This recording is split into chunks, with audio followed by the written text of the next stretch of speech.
4 slams, 4 iconic cities, the fastest athletes in the world, high stakes, big prize money, and intense rivalries. The first season of Grand Slam Track is here, and this is everything you need to know.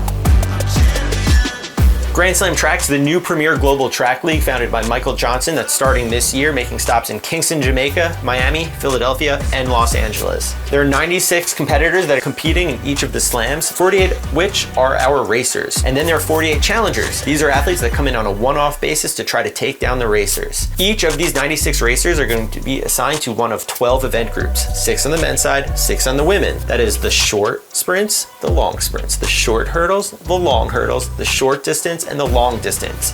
Each of the athletes in these race groups compete twice across 2 different distances in the 3-day weekend. Depending on how you finish in each of the races, you are assigned a certain amount of points. Whoever has the most points at the end of the slam takes home the grand prize of $100,000.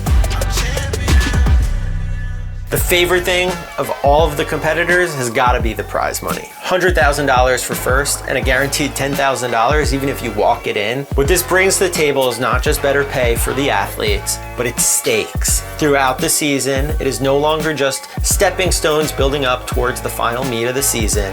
No, when you step on the track at Grand Slam Track, you've got a lot to run for. Grand Slam Track is going to start history with a bang.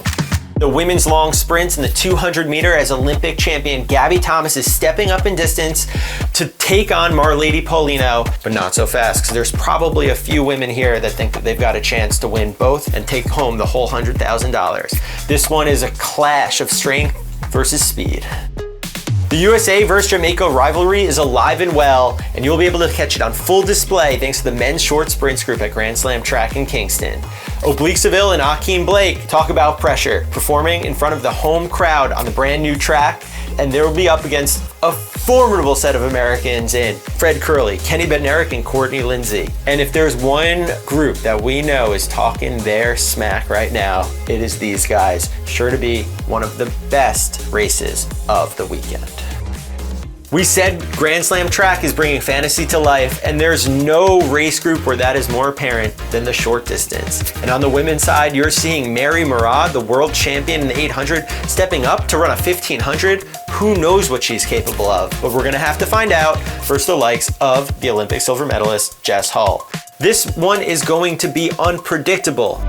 Grand Slam Track is all about rivalries, and there is no race group out there that is less afraid to race each other than our women's short hurdlers. We've got the full podium from the Olympics coming here. Masai Russell, she's got the crown right now, but you know Cyrena Sambamaiala and Jasmine Camacho Quinn are looking to take it. Look, we all know that they can run over hurdles fast, but the thing that might separate the winners and losers here is how fast they go when there's no hurdles in that flat 100. This, many people are saying, is going to be the main event.